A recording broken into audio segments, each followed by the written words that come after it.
right, it's Tuesday. Here we go. All right, here we go. How about this? You're thinking, ooh, what an adventurous family. They're going to sail around the world. Then we find out they're doing it with a 1-year-old and a 3-year-old. 1-year-old gets sick. There has to be this dramatic rescue. What do you think of that? The couple's been getting a lot of negative feedback from folks on social media, like a typical response. If they were so prepared, they wouldn't have needed to be rescued. A responsible parent would not take 2 very small children across an ocean in a small boat. So they've been hearing a lot of that. Take away the boat. Think of it if you're going on a family vacation. Anything can happen. Like, you're not immune from disaster striking just because you're on a boat. Like, how much more could the parents have done? Well, one thing that also was striking to me is that one of the children was just treated for salmonella. One of the kids and the mom. So it's kind of like, why would you risk going out in the water not knowing if your kid can, you know, recover or get sick again? That to me was just a little odd that she would take the kid out there after just having salmonella. Plus, if you're on a family vacation, you can pull over at the CVS or at a hospital. If you're out in the middle of the Pacific Ocean, it's a different story. All right, we're updating the Arizona mom story. Remember her, and it was a 2-sided coin. On one hand, she left her little ones in a hot car in Arizona. Bad move, nobody agreed with it. Why did she do it? She went to get a job, went on a job interview.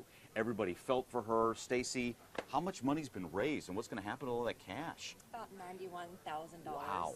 Yeah, and she made a statement saying she really appreciates it. So, you know that statement, everything happens for a reason, could be that.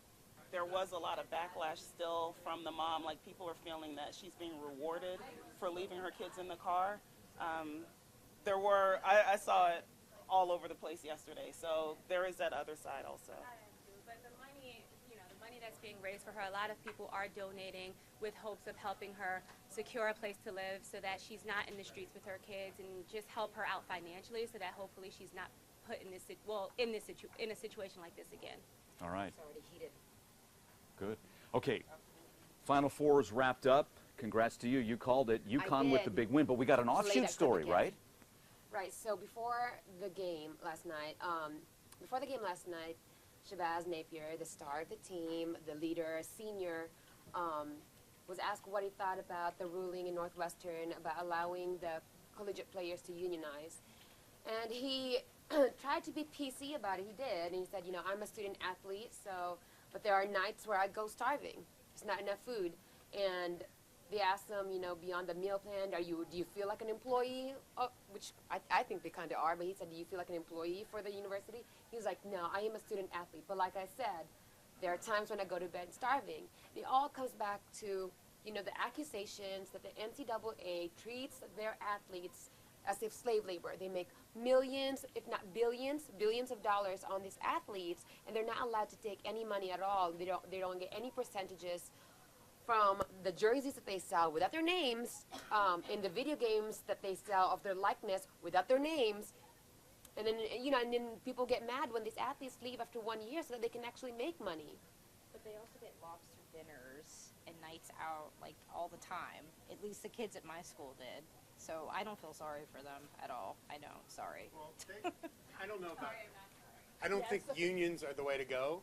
I think they should be paid. I think all the student athletes should get something when the cafeteria is closed. You should be able to afford to go get a slice of pizza.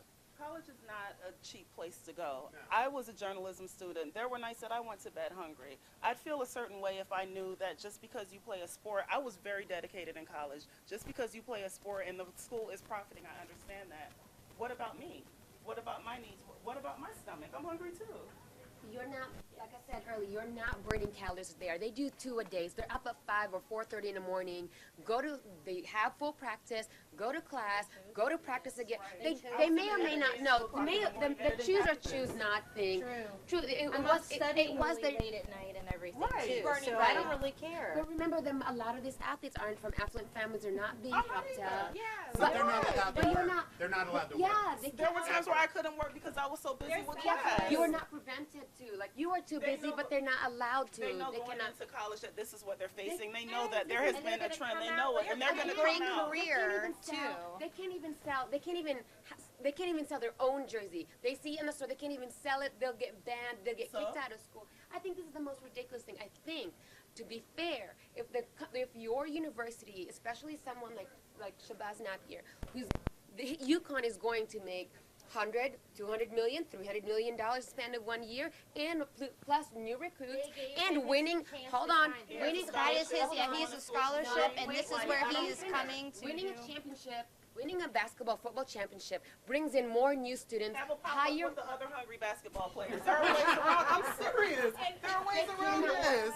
We need a bell right there. They cannot work on their own. They cannot get a side job, and not that they can. You are busy, but they literally cannot. Do you pay everybody? anything. Do you pay the lacrosse players? Do you play the baseball players? The whole thing is that those other sports don't make money. They actually cost. So you got to be a part of a sport that makes money to get paid Right, money. and I'm not saying get paid. I don't know what the right solution is, but I know the way that treating the athletes now is not right. Maybe if they sell part of your jersey with your number on it, maybe you get a 5%.